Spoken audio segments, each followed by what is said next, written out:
Okay, so we're going to be talking about what an independent variable is and what a dependent variable is.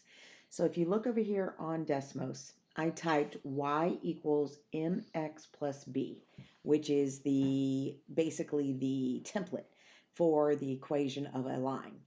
Now, y, which is out here on the outside by itself, is always going to be the dependent variable.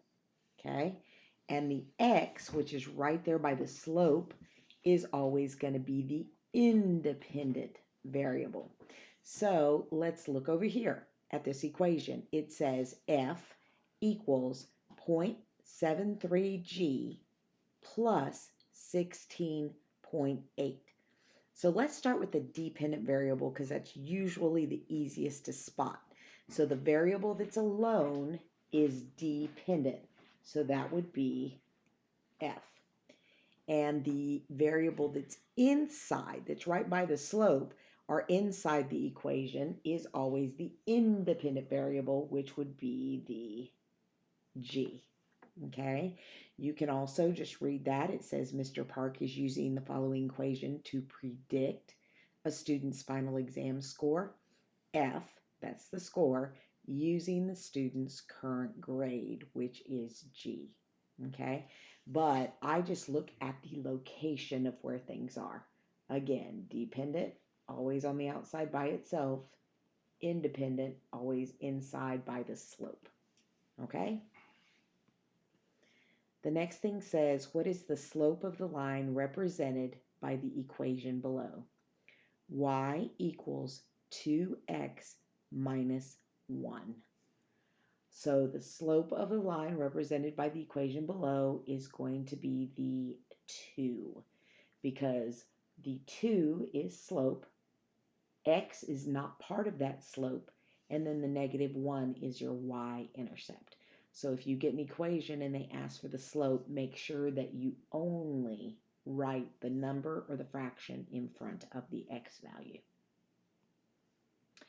And then we've got a graph here, and it wants us to find the slope and y-intercept. Well, the first thing I'm going to do is find my y-intercept, which is right there. So that is -1, -2, and -3. Remember, that's where the line crosses the y-axis. That's the y-intercept. Now I'm going to count my slope.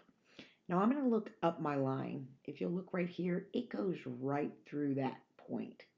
So I'm not going to go all the way over here because then I'll have to make that fraction smaller. So instead of doing that, I'm just finding the corner that's closest to the point that I'm starting on.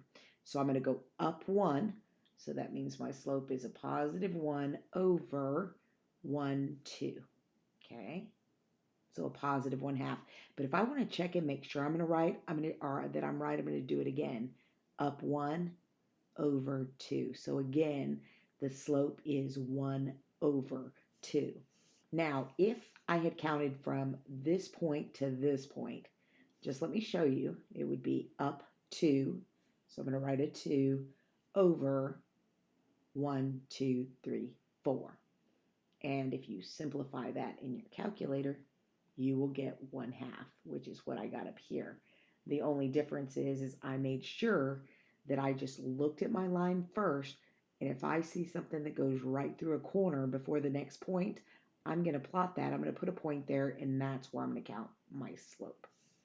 All right?